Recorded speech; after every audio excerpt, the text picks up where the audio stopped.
The question is, if a half the room raises their hand and say they're considering changing ERPs or upgrading or whatever they think that means, the question really is, how did they get there? What were what's the pain they've been experiencing that they would go, I'm thinking about this.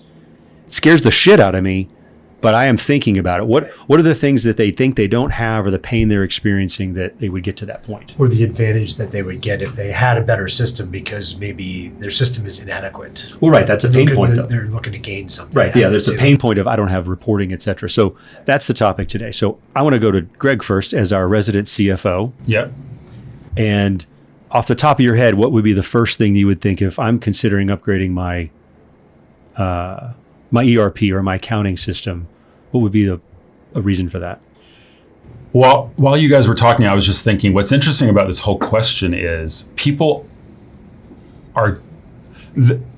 they want to make a change because they think there's something better out there. Yeah. I'm curious. They also think it might be the easy button. Well, right. It's the furthest thing from an easy button. But what's curious about the whole question is you are diving into something that you don't yet know if it's going to work for you or not. Yes. It's what someone is telling you. So I think to answer your question, a really big pain point is, do you even need a new system? How do you identify the fact that you need a new system?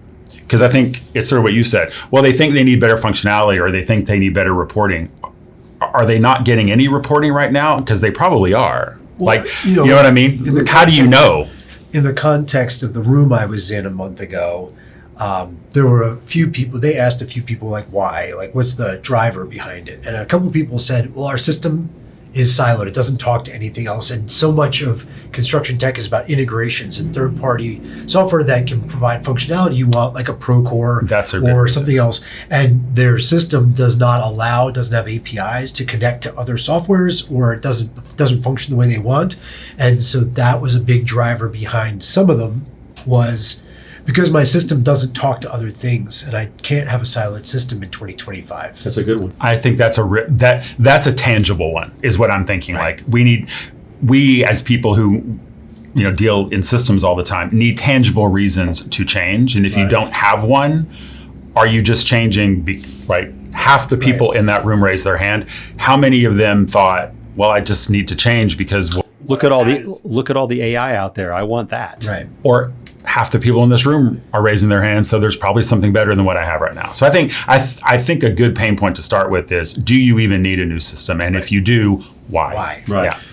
So another reason I've heard a lot of companies wanting to change is because they have outgrown their system, and that's typically around QuickBooks.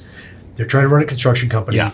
It's been great to get it to a certain size on QuickBooks, but once they get to 20, 30, 40, 50, I've had clients at 80 to 100 million on QuickBooks, and they're like, we just can't do what we need it to do. It doesn't do the things that a $100 million a year contractor needs an accounting system to do.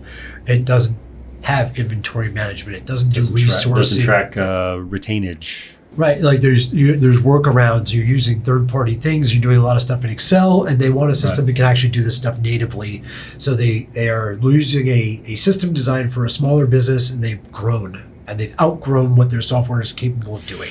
And then to build on that, it's the same reason, but it's a different focus, is if you're a construction company and you're using a non-construction focused ERP, which is what QuickBooks is, right? That's basic. It works for everybody across the board. You can run a dentist's office on it. You can run, a mom and pop office. You can run a consulting firm on it. You can run a construction, firm on it. We've seen that with a lot of our clients, but it doesn't have some native things that are very, very important for construction companies, especially for construction accounting. So I think the risk of trying to run a construction company on a system that's not built for construction is a reason that people want to change.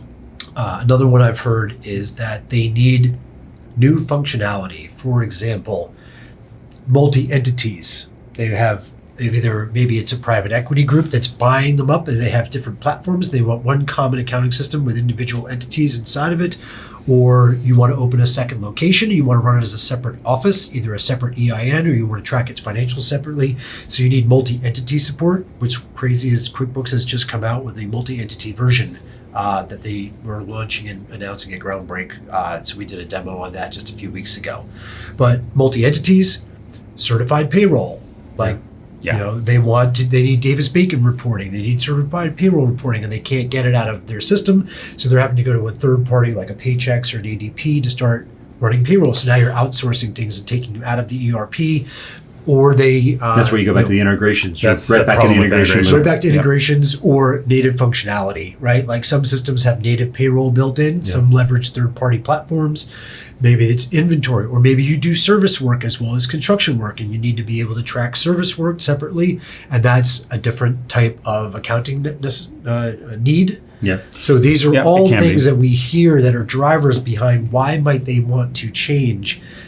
It's typically, it goes back to functionality. And we could get to the reporting later, but if you can't collect the data in the way that you need to collect it, there's no way to generate reporting off of data that's non-existent. Those are big ones that I've heard recently. And I think with our clients, we've experienced all of those as overarching themes of why they want to change. Now, on the flip side, going back to Greg's point, sometimes they don't realize that their software can do what they need it to do, and they don't actually need to change accounting systems.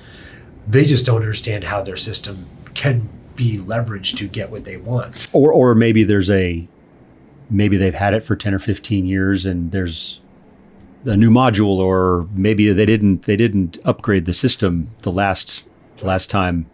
I don't know. Or in the same vein, there is a keeping up with the Joneses in the software world, I think, as well. People go to a conference, they go to Groundbreak, they go and they talk to their friends, they talk to the CFMA conference. Yeah, they join like a monthly roundtable, and they're in a peer network. Everyone has the newest thing that does A, B, and C, and they're like, well, it might be time for us to change. So I think it's a risk to go into something thinking you need something. All your friends get new cars. You have to have a new car. And then you have to get the Suddenly best you car. see it on the road every day too. And then you have to get the best car. And you have to get on a Tesla now for like 6 months.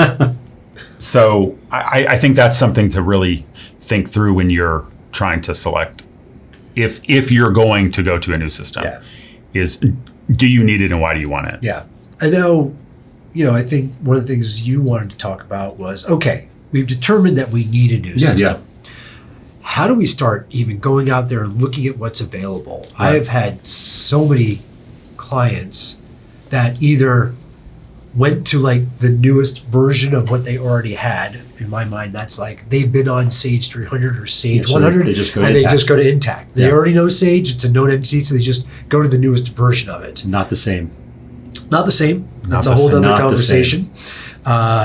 Or they're part of a peer network, and they go, well, we know 3 other general contractors in our group, and they're all on Acumatica or they're all on NetSuite, and so they've proven that it works for their business. My business is like their business. That seems like an easy selection. Let's just go with that and not go through a lengthy demo process. Yeah, and that can oftentimes work out well. They've got peer advice. They got peer groups that can say, yeah, these are the things that we had to overcome. This is how we solved that. Yeah, and so now you're getting kind of best practices from an end user. That can be really helpful. But a lot of companies don't have those types of networks, those types of connections, especially the small to mid-size. Yeah. That group that we worked at, SMB group, right? Or private equity doesn't know what's best out there, and they want best in class for them and their platform. They have very specific needs.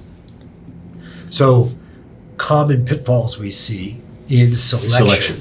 Right. Well, I think first is, how do you even know where to start, and how do you get a short list? So asking the AI is not the best answer. Yeah. So, well, this is a really common one for us. Is we have all the reasons we've listed of why I think I need a change. Well, let me say a different way. We've gotten engaged with a couple of clients that they went down the path a little way. They started talking to the software companies. So one pitfall. We love all of our partners in the software industry, but once you're in their sales funnel, it can become pretty overwhelming. Just to start the conversation, You're talking to the NetSuite person, you're talking to the Acumatica person, you're talking to the Sage person, talking whatever. to the Vista or Viewpoint people. Right. So you're trying to schedule those. What I found, what I can say specifically is they go into those very unstructured. They haven't really thought about their use case, as we said before. Why are we doing this in the first place? What do we want out of it? And they get into those demos unstructured, and it kind of gets off the rails in one way, in 100 different ways. And you're getting the dog and pony show. You're Yes. getting what they want you to see. They're showing you the feature set of their platform. Right. That's what I was going to say. I think the biggest thing to talk about, this is a broader issue, which is once you're in someone else's sales process, they are trying to sell you something that they want you to buy. So are you getting the truth for what you need? Are you being told everything you need to know about what you're about to buy? And are they rolling out the best of the best in a perfect environment? It'll work this way every time. Because as we all know, there is no perfect. Well, I think there's something in important to software. be talked about here. I'm going to kind of flash forward to implementation, but do it in a way that does impact selection. Another common pitfall is you've been doing something some way. You've got some sort of process that's evolved over time, tribal knowledge type stuff. We see commonly people trying to recreate the process they've been using QuickBooks or some other manual thing for, I don't know, 20 or 30 years in some cases. And they try to make the new system work exactly that way. So I say that to say that's really, generally you really run into that during implementation. But if you're not thinking about that and recognizing your current processes, where there are bottlenecks, forget the software for a minute, just talk about the process. If you're not thinking about the process and where the bottlenecks are and those needs, and what's really going to drive the business, if you don't think about those things now as you're going through demos, so you can ask smart questions and also just be self-aware of the idea that this new software thinks differently than I do. It's got a different logic to it. The processes are going to be different for some reason. I don't know why. Maybe I need to know why. Maybe I don't need to know. I just know they're different. But if you don't have that in your mind when you're going into a selection process, you're probably going to find yourself best case disappointed, worst case really pissed off. Yeah. Because it doesn't work. It doesn't do what I want it to do. Yeah. That kind of stuff. Oh, I also think the broader topic there too is there's a resistance to change that somehow seems inherent in. Yeah. I think a lot of our clients, if not probably everybody says they want something new, and then they start the process, and then they think, oh wait, this is going to be pain forces you back to your comfort zone, whether that was healthy or not. This is going to be totally different. They told me in the sales process it was going to work the same, and now it's completely different. So there's like, how do you overcome that resistance to change and stay open to the process? Mm-hmm. Because it's going to be different. It just is. Even like we said, if you're in Sage 100 or Sage 300 and you go to Intact, it's the same brand, but it's not the same product. Nope. And you have to know that going in. And a lot of people don't. And I don't necessarily think that a salesperson is going to put that at the top of their list to make sure hey, this is going to be hard and this is going to be different. I think I want to be realistic here. The doesn't matter. The software salesperson, I think that they do a pretty good job of asking questions and trying to understand the business case. And I think there's a fair amount of time saying, yeah, we're just not a fit for your business or whatever. But there's just as many where you end up in a process where, and I'm being fair to all parties, it's not a fit, but there weren't enough questions asked. There weren't enough really deep understanding of not just where the business was, where it is today, but where is it going? What are the skill sets of the people that are there? Do I have a controller or a CFO that can even handle this? Have they ever done anything like this? I have some thoughts that are coming up around this because I've had a few recent conversations that went this way. One of the things I see in selection that can go really sideways is not engaging enough variety of people on your team in the process. Yes. So ownership says they want a new ERP, and maybe the CFO is driving that down at the executive level, but he's not talking to the end user base. He's not enrolling or inviting accounting people, project management folks, maybe even field people who may need to access parts of the system, or the maintenance, the service side of the business. And it's a top-down push that we're getting new software. They haven't considered the impact on their team, and their team is not invited into the selection evaluation process. They're not part of the needs analysis. So a big thing that we do up front is let's meet with everybody and find out everything that they need the system to do. If that isn't done collectively across the organization, people get left out, and then their needs are not considered, and sometimes the software gets selected that doesn't fit the bill unknowingly because it didn't engage enough people. You raise a really good point there. That siloed thing we were talking about as a why I need this, surprisingly, or maybe not surprisingly, people kind of like silos sometimes. And they're like, well, this is about me and our accounting. I don't give a shit about the warehouse, or I don't give a shit about the field or whatever. Right. Maybe not consciously, but they're just very focused on this is what I need it for. So it's a very good point. A smart leader is going to bring in a lot of people to, not a lot, but a group of people Sample to size. Yeah. Well, and there's an irony to that too. And the irony is the reason that I've seen a lot of times that people don't bring in enough people, especially the end users, is because they're busy. Yeah. Well, they're too busy Yes. to sit through this demo and sit through the selection process because they're paying the bills this month or they're running jobs. The irony that I was talking about is that they are going to be as, if not busier, as busy as they are when you go with a new system. So I think getting their buy-in and getting their adoption early, even if it's painful, is really important. It's so important. Because you cannot expect people to be too busy to do a demo process, but yet be not busy when you actually have to learn the system and train Yes. and go through the process. And I've been on the receiving end of this, where I worked at a company that changed ERPs, and we were given little to no training. It was turned on. It didn't function the way we wanted. The reports weren't there, and literally people quit because they were like, I'll just go work someplace else that runs the software I know, because I'm now struggling to do the job I was excelling at last week. And Exactly. And I don't have 80 hours in a week to do a full-time job and to try to do this system. I mean, so honestly, those are important to think about. I quit one company 3 months after the ERP migration because I couldn't do my job well, and it just wasn't worth it anymore. And it's just a job. At the end of the day, it's a job. And if you've made my job miserable, why would I continue working for this organization? So bringing us in, setting aside time, we're kind of going into the implementation side of it now. But well, I think it feeds back into you have to engage your team in the selection process. Yeah, it's the principle is begin with the end in mind. So the best you can visualize a future state. So you've done that. You've decided I need a new ERP. You've thought through these pain points, and this is why we need we're gonna upgrade, whatever the hell that means. Then you don't stop there. You keep thinking ahead of, okay, what do I want out of it? Imagine a future state where, maybe job roles change a little bit because workflows and functionalities are gonna kind of drive that. I talk about this a lot with clients. Like, you have to remember that the ERP is like the inside the box stuff. Like you get a little bit of a vote in that, in the sense that some are very customizable, some are more just configurable. There's a range or a spectrum there, but the machine gets a vote in the way logic is working. And so once you're inside the box, you're playing by its rules.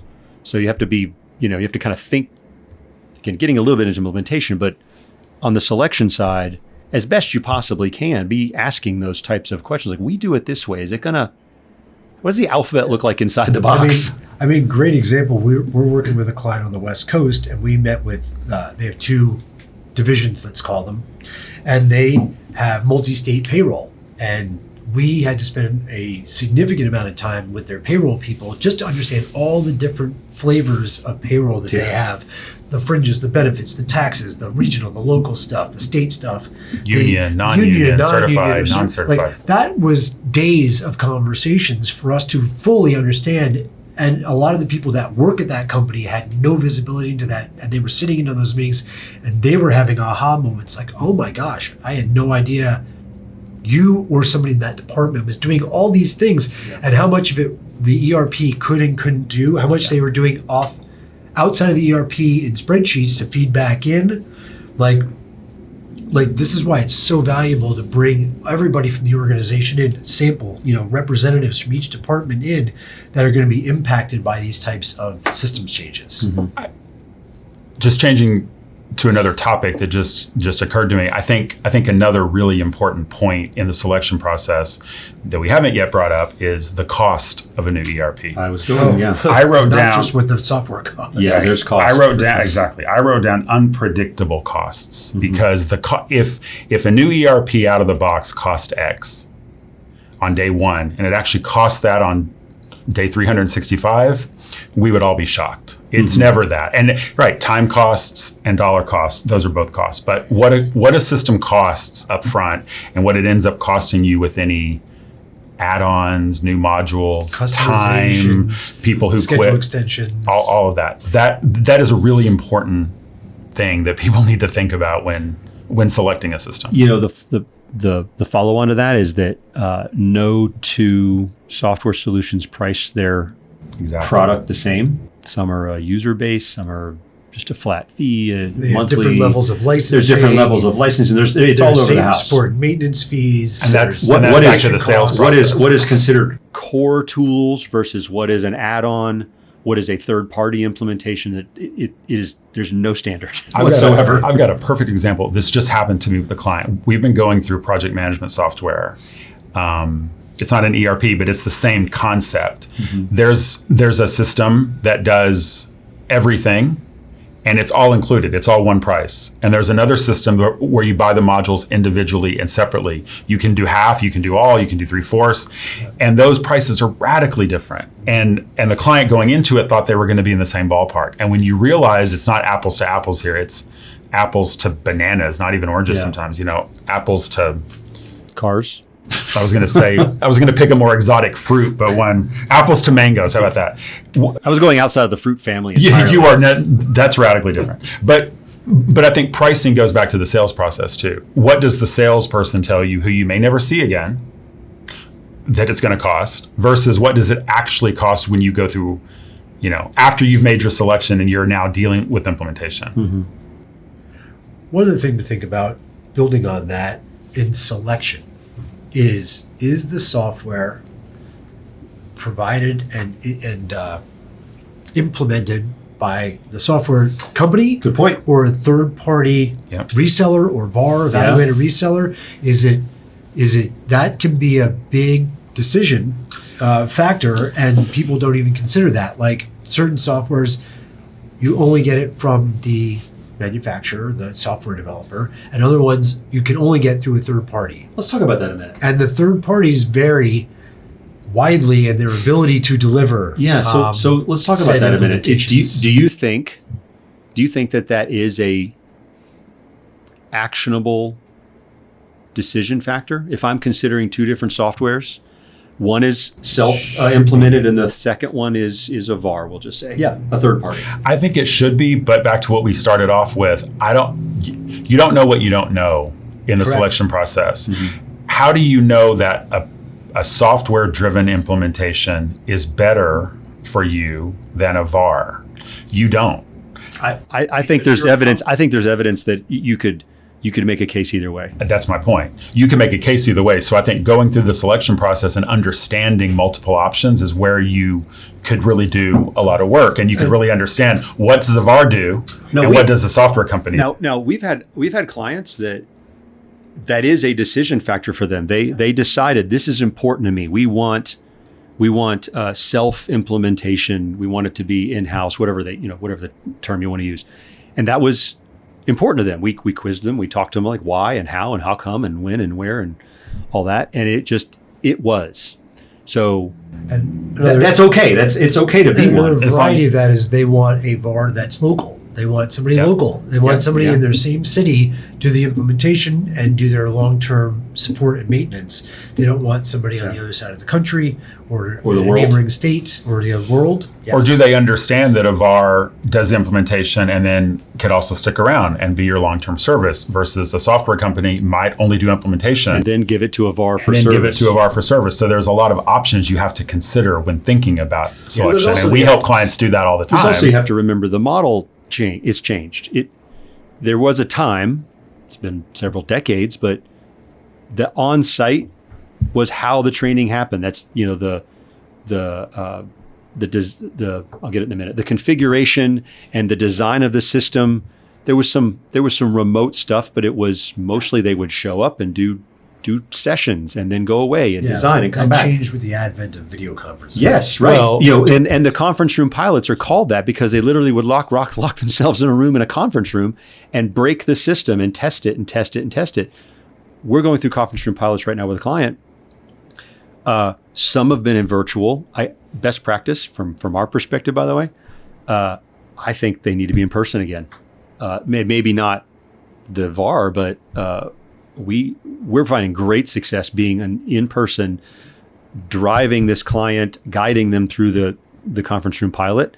It's way more efficient. People are focused. People have other jobs. They have a day job. Just for what it's worth, we've learned.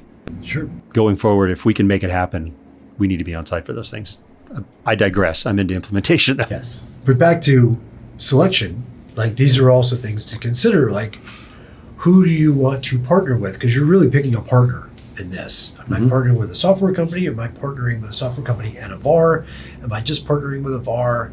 All of that. And then not all VARs are created equal. No. So, I think one of the things that our clients or that people miss out on in the selection process is go talk to other people who have gone through the implementation, other recent clients that are up and running, and ask them, how was your experience with the software? How was your experience with the VAR? Getting that, they'll give you the feedback, especially in construction. They will sing praises for people they liked working with, and they will air the dirty laundry of all the things that didn't go well for when they didn't. Yeah. So one of the analogies that people use in the ERP space is the selection process is, if you think about it, you're dating. Yeah. And when you sign a contract and you go to implementation, you're married. And who do you want to marry? And who do you want to be married to for a while? You date a lot of people if you want, but by the time you get married to someone, you really have to know what you're in for. And I think that is something that can be really fleshed out in the selection process is, do you know everything about the software? Yeah. Who they are, what they do, what they don't do, how much it costs. Very like marriage.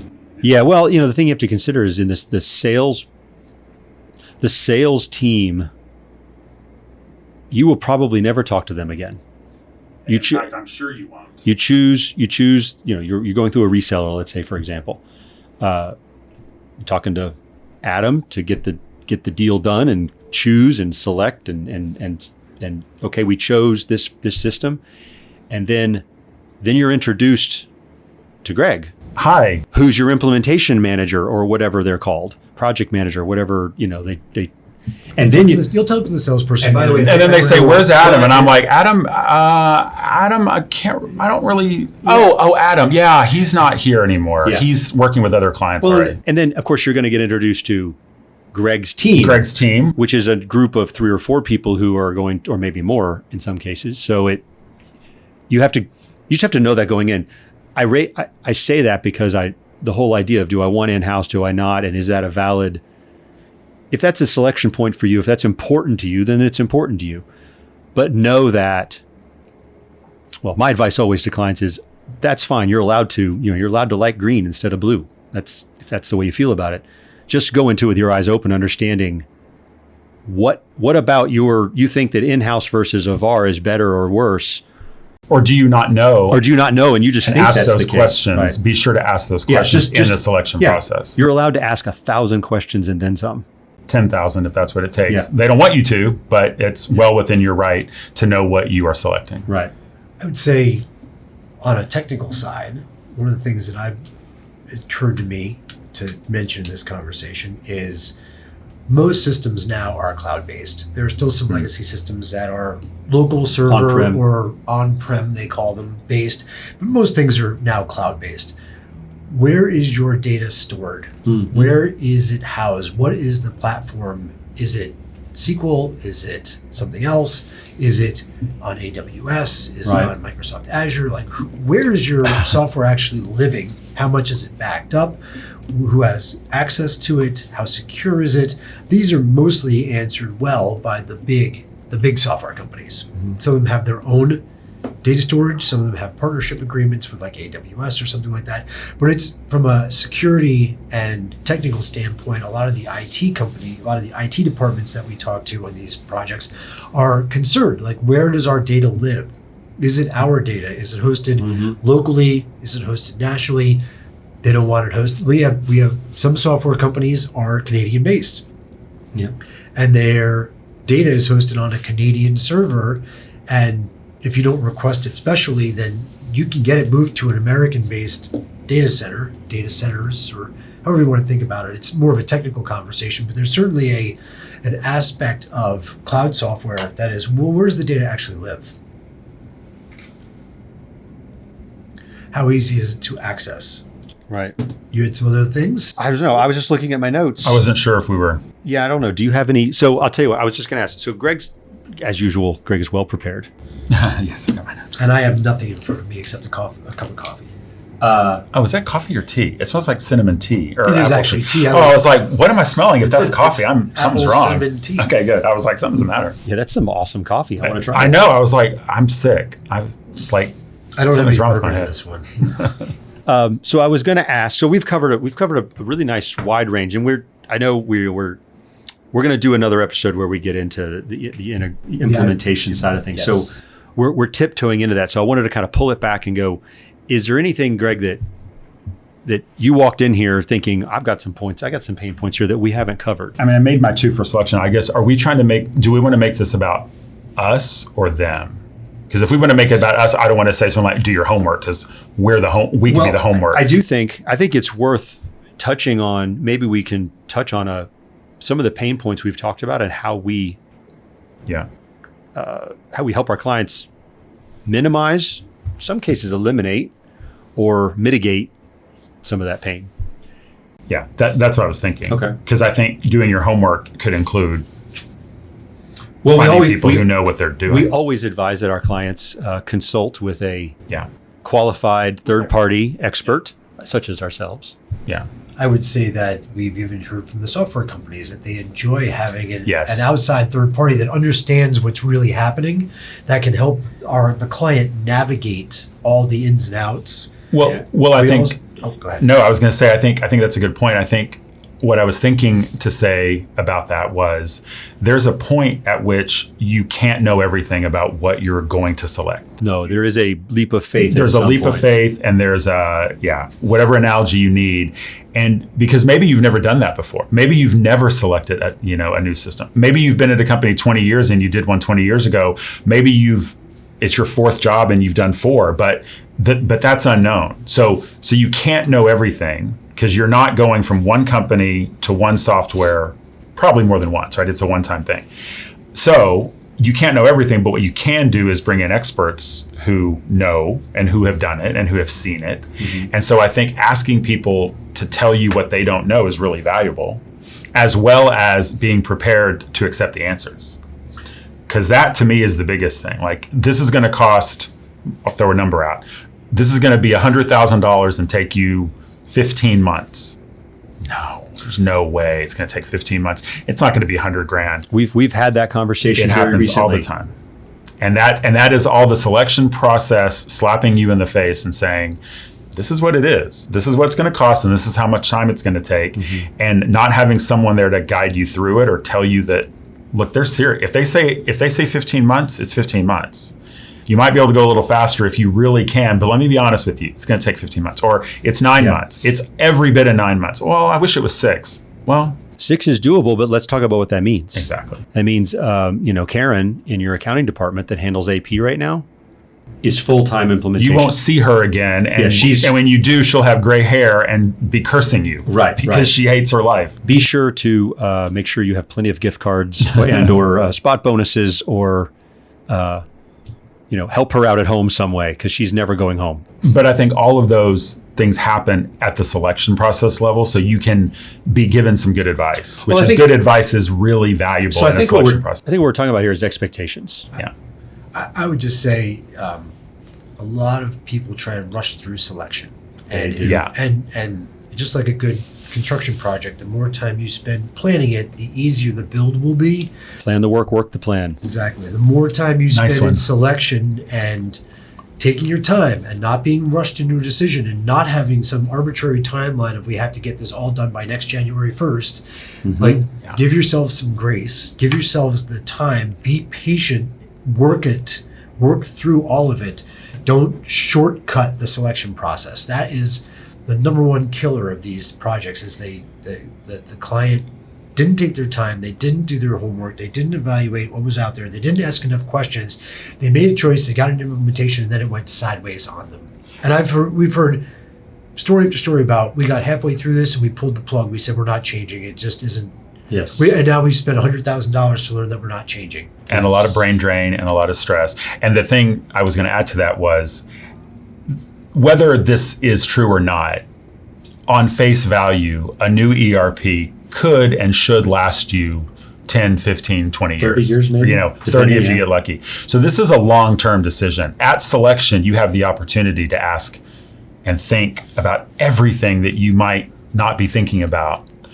And this is not going to happen every year. So really, it's a good point. Put the time in. Be diligent. Find people to help you.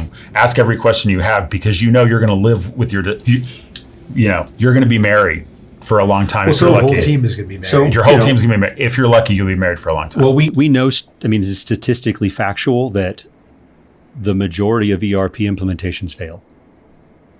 For all the reasons we just said, you get halfway into it, you make a too quick decision. At least the first time, or the first iteration of one, There's some version of failure. Maybe failure is on a little bit of a scale, like we wanted to do it in 6 months and we failed. It took 12. Right. There's versions of fail. Clients that have tried to go live 3, 4, or 5 times before they finally got a system that was capable of becoming the live system. They turned them on. They started running things through it. They didn't do enough conference room testing, and then it failed. It crashed. The reports weren't there. It couldn't run payroll. The reports in the new system didn't match reports from the legacy system. Yeah, they have to stop and reboot. I say all that to tie it back to it starts at one. It starts at the selection. That's it. Set yourself up for success. Right. And the way I like to think about it is there's guiding principles. There's the reasons you wanted to change in the first place. We call back to those all the time with our clients when they're down in one of those pits of despair on the curve. Why are we doing this? Why did I do this to myself? Right. If you have those guiding points, those North Stars, if you want to call them that, you're sailing a boat, you're going to kind of move with the wind. You're going to tack and you're going to be left, you're going to be right. The way you get where you're going is you have those North Stars, you have those horizon points that you keep an eye on. You may be going left right now. It's because you have to. It's because we just had to get over there that way to avoid a rock, the wind's taking us that way. And then you have to make an effort to get back that. That's how you stay true. I think that all starts in the selection process as far as, choosing an ERP and then succeeding once it's time to implement it. Well, I'm looking forward to the second part of this conversation where we get into implementation. I can't wait either, actually. I'm really excited about that. Yeah. Well, this has been great. Thanks for checking us out. I hope you got something out of the episode. Check us out as usual, YouTube, Apple, and Spotify. See you next one.